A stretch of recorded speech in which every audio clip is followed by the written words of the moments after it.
Well, hello there everyone, welcome to another video. Today I'm going to be showing you how to use a large wreath stamp with a little bunny and a balloon with lots of Copic coloring to create a fun window card. Alright, so I'm starting by stamping down all of my images onto a piece of cardstock using my Misty. I'm using the Misty with some Copic friendly ink just to make sure I can get perfect alignment with the bunny and the balloon, and also so I can restamp if I need it to be a little bit darker. So I'm starting off with my coloring here using some Copic markers. This is really super simple coloring and I sped it up a ton so you guys don't have to sit here and watch it a bunch.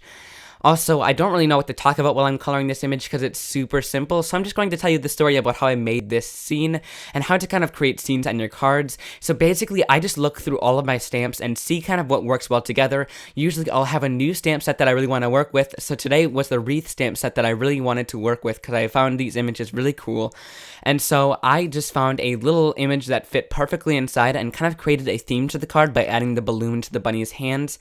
It's kind of a weird way that I do it. I really just start off with one stamp set and build up the card from there, and really most of the time I don't really have a perfect idea on where the card is going to be going from right where I start, and usually that happens to a lot of people as well, and my minds and plans change a lot when I'm creating a card. Initially when I started creating this, I thought I was going to put a cat on the inside of there, but it just didn't work out, and so like I said, I kind of changed my mind a lot when I'm creating the cards. The bunny idea just came to me because it was the smallest image that I had, also, but it would fit perfectly inside there, and it looked kind of nice along with the wreath, rather than some other animals which wouldn't look as nice, and it's also a nice gray image, so it doesn't really compare or take away from the wreath color, which I really wanted to stand out and be the focal point of the card.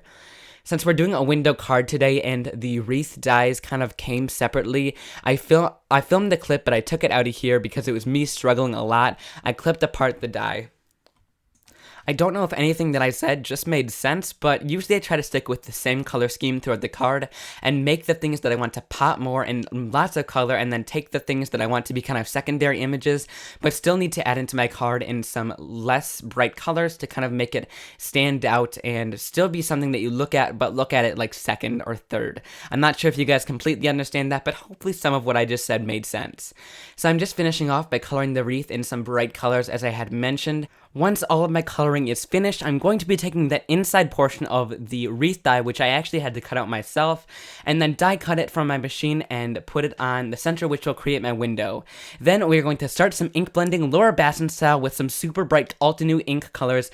I really love using these specific inks because they give super great results, and they actually soften out when you're done ink blending as well, just like stamping, so they give some really nice color results once you're finished. Now these weren't the colors they were supposed to be because I shared all of one sponge with them, so some of the colors got a little contaminated, but I used a pink on the top, then an orange, and then a light teal kind of turquoise color, and I think it went along with my color scheme pretty well once I had finished, even though some of the colors were a little bit contaminated and got a little bit darker than they were supposed to be.